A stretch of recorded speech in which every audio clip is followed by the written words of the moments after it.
महाराज जी, खूब जोर का भजन कीर्तन करने वाली भार्या चाहता हूँ, इसका चयन मैं कैसे करूं? हेलो। प्रभु से प्रार्थना, अच्छी बात है, अच्छी बात। और आपके जैसा दिव्य बालक। हाँ, अच्छी बात है। और आप वो अवस्था भी बता दीजिए कि मतलब देखो बच्चा, उतने वर्ष तक उसका पालन पोषण करके हाँ, फिर उसे विरक्त मार्ग में वृंदावन। पहले दुल्हन तो मिले यार। देखो, प्रेमानंद जैसा तो प्रेमानंद है। भगवान अद्वितीय सबको बनाते हैं, कुछ ना कुछ फर्क रखते हैं, नहीं रखते? तो हमारे जैसा लड़का तो या तो हम ही आए आपके यहाँ, तो तुम तो अभी इतनी अवस्था के हो।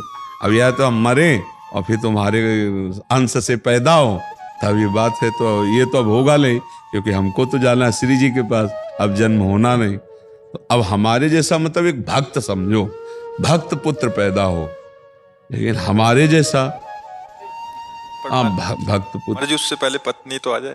आए भार्या सुंदरो भजन सक्कू कीर्तन बाई। वाली सक्कू बाई जैसे। आंग तो बहुत गुरु ऊंची है। सखू बाई जैसी पत्नी हो, प्रेमानंद जैसा लड़का हो, तो फिर बाप कैसा होना चाहिए?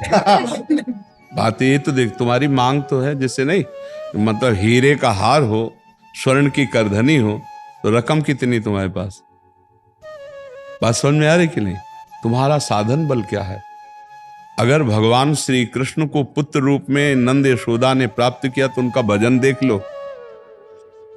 अगर मनोयोग के अनुसार पत्नी प्राप्त की करदम जी ने, तो 10,000 वर्ष तक तपस्या की और भगवान प्रसन्न हुए, तब उनसे मांगा तो देहूति रूप पत्नी, और भगवान कपिल देव जी पुत्र रूप में प्रकट हुए। तो बढ़िया मांग है तुम्हारी। अब जैसे कह दे कि हमको अमुक चीज चाहिए, तो हमें लगता है उसके लिए हमारे पास रकम होनी चाहिए, ऐसे हमारे पास तपस्या होनी चाहिए। हमारे पिता ने कभी पादुका जीवन में नहीं पहनी और किसान थे।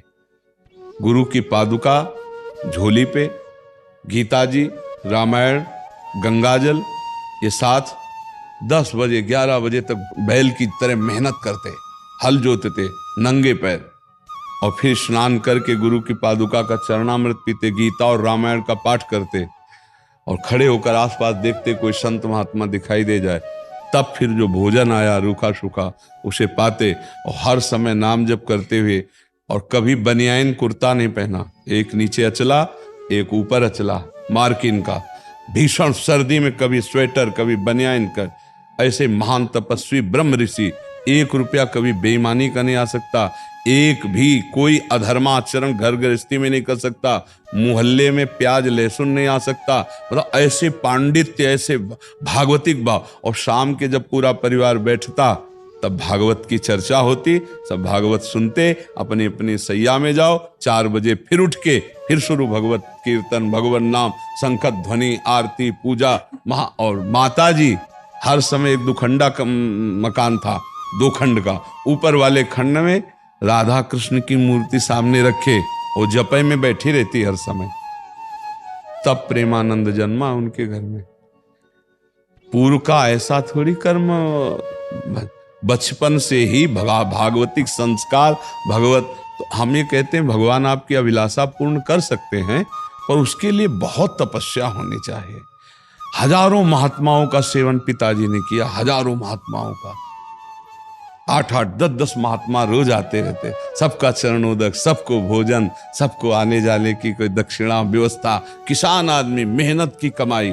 तो उसका प्रभाव पड़ा कि हम कई लोग भगवान के मार्ग में हैं, कई, और सब ईमानदारी से तपस्या भजन करने वाले।